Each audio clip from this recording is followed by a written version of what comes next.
Vandaag duik ik in het thema studentenwelzijn. In de vorige aflevering ontdekte ik hoe het vernieuwde onderwijs bij het domein Creative Business eruit ziet. Hoe ondersteunende processen het studeren makkelijker maken en hoe studenten steeds meer betrokken worden bij dat nieuwe onderwijs. Maar hoe gaat het met de student zelf? Hoe tevreden is de student? En wat onderneemt het domein Creative Business als het gaat om studentenwelzijn? In Holland monitort jaarlijks het welzijn van de studenten. Ook bouwt de hogeschool aan een diverse en inclusieve community van studenten en medewerkers. Hierdoor verbetert het studentenwelzijn en dat bevordert het studiesucces binnen de hogeschool. En om hier meer over te weten bezoek ik vandaag in Holland Rotterdam. Hoi, ik ben Noor. Samen met studenten, docenten en opdrachtgevers duik ik in de wereld van het domein Creative Business. Doe je mee? Vandaag ben ik in Rotterdam, waar ze heel veel doen als het gaat om het bevorderen van het welzijn en de betrokkenheid van studenten.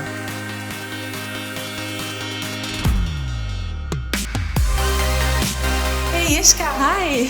Hey, wat een fijne ruimte hier. Ja, de sfeer is hier echt heel erg fijn. Ik zie het. Jiska de Wit is student Social Work en taalbuddy voor het Studie Succescentrum. Kun je me vertellen waar we zijn? Nou, we zijn in de huiskamer en dit is eigenlijk een ruimte waar je gewoon kan chillen, maar je kan ook je huiswerk doen of even wachten tussen de lessen door. Het is echt heel fijn. Wat goed, wat een leuk initiatief voor studenten om zich thuis te laten voelen. Ja, zeker. En ik ben ook echt heel erg blij. Je kan hier als student echt bij heel veel mensen terecht. Bij een studentcoach van je opleiding, maar ook bij een student-decaan of een psycholoog. En we hebben hier ook een studentensuccescentrum.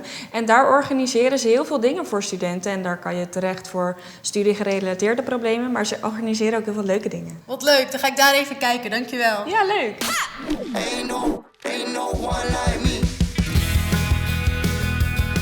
Hoi. Hi, Melissa. Kan ik je ergens mee helpen? Ja, ik kom net van de huiskamer en hebben ze me verteld dat jullie hier bij het Student Succescentrum heel veel doen om studenten zich hier thuis te laten voelen op de hogeschool. Kan je me daar meer over vertellen? Ja, natuurlijk. Als coördinator weet Melissa alles wat er gebeurt in Rotterdam op het gebied van studiesucces. Ja, want heb ik het goed begrepen dat dit een ontmoetingsplek is voor studenten? Ja, klopt. Studenten die kunnen hier voor van alles en wat terecht. Ze kunnen hier hun studievaardigheden verbeteren. Zo hebben we ook communities, dus het is echt een samenkomen van studenten. En we hebben het op alle locaties. Ja, er zijn ook buddies betrokken binnen het SSC. Kun je me iets meer vertellen over hun rol? Ja, zeker. De buddies die hebben best wel diverse taken. Zo hebben we een coachingteam, die doen echt 1-op-1 coaching. We hebben taalondersteuning. We hebben een evenemententeam, die organiseren leuke dingen zoals borrels. We hebben een social team. En de buddies die wij hebben bij het SSC zijn net iets anders dan bij de opleidingen zelf. En die hebben vaak soms ook hun eigen buddies. We hebben hier in Rotterdam bij de toerisme en Creative Business, die hebben hun eigen buddies. Dat is meer vakinhoudelijk. Dus bij ons gaan de buddies net iets breder boven de opleidingen activiteiten organiseren. En waar vind ik zo'n buddy? Nou, we hebben hier 2 zitten, Teun en Jules.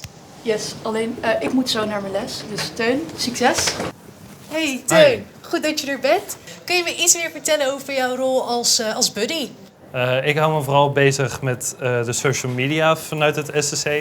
Daarin promote ik de leuke evenementen die we hebben. Dus meestal de studentenborrels die we hebben. De workshops die er gegeven worden, zowel binnen in Holland als soms extern. En naast dat ik social buddy ben, hebben we daarnaast ook gewoon echt een heel leuk team om mee samen te werken. Hele diverse mensen van heel veel verschillende studies. En het is heel erg leuk en gezellig. Klopt het een beetje wat Teun zegt? Oh ja. Ja, want ik hoorde een paar keer het woord community voorbij komen. Zitten jullie zelf bij zo'n community? Niet direct betrokken, maar daar zou Dirona jou meer over kunnen vertellen. Ga ik op zoek naar Diorona, dankjewel. Alsjeblieft. Het is nog niet zo lang geleden dat ik met mijn studie begon. Maar in een korte tijd is er veel veranderd op het gebied van buddies en communities binnen het onderwijs. Wat fijn voor de studenten. Hoi, ben jij Diorona? Hey, ja, dat klopt. Hoi, ik ben Noor. Aangenaam.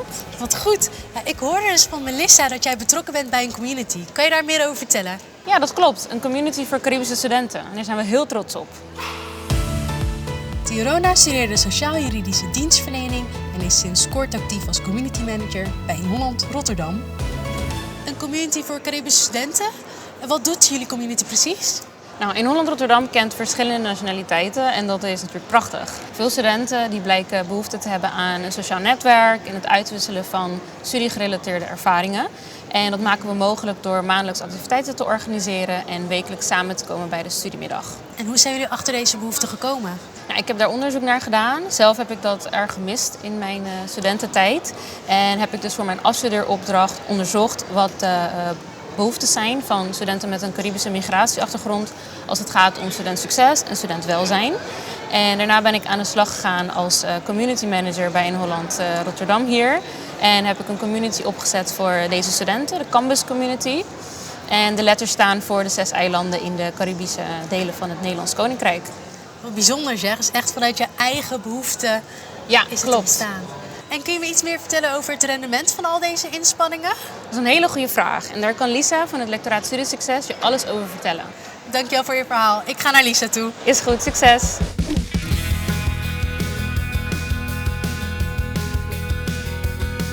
Ik ben zo benieuwd hoe al dit soort mooie initiatieven uitpakken en wat studenten daar nou echt van merken. Hoe zullen ze de resultaten terugzien in hun studie? Lisa is onderzoeker bij het lectoraat Studiesucces en weet alles over studentenwelzijn bij In Holland. Hoi, jij bent Lisa toch? Hey, ja, dat klopt. Nou, wat goed. Ik heb een aantal interessante gesprekken gehad over studentbuddies en communities.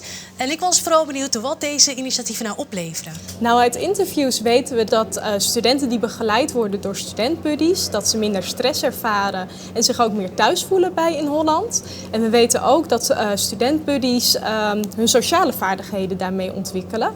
Een win-win situatie is het dus eigenlijk. Wat goed.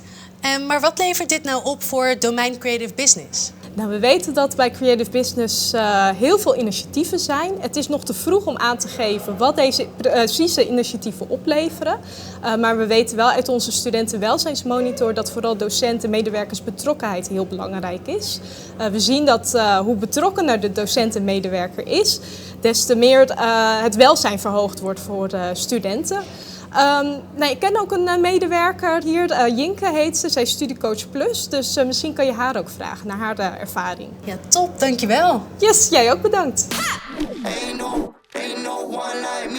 Jinke, Studiecoach Plus. Wat houdt dat nou eigenlijk in? Nou, het is goed dat je dat vraagt. Ik zit eigenlijk tussen de studieloopbaanbegeleider en de studentendekanen in. Een studieloopbaanbegeleider die heeft niet heel veel tijd om een student echt individueel te begeleiden.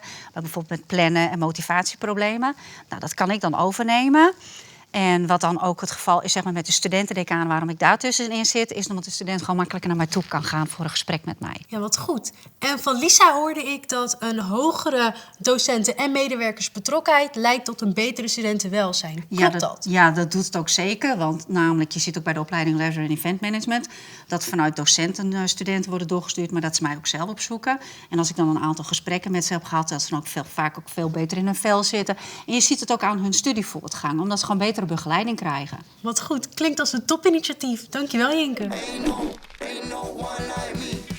En met deze aflevering zijn we aan het eind gekomen van dit seizoen van CRB On Tour. Ik heb gezien hoe flexibel de leerroutes zijn binnen het domein Creative Business, hoe de labs werken binnen het domein en hoe studenten worden betrokken binnen het onderwijs en de bijbehorende processen. En vandaag heb ik ook nog een kijkje in de keuken genomen van studentenwelzijn. Ik ben in ieder geval stukken wijzer geworden. Ik hoop jij ook. Tot volgend jaar!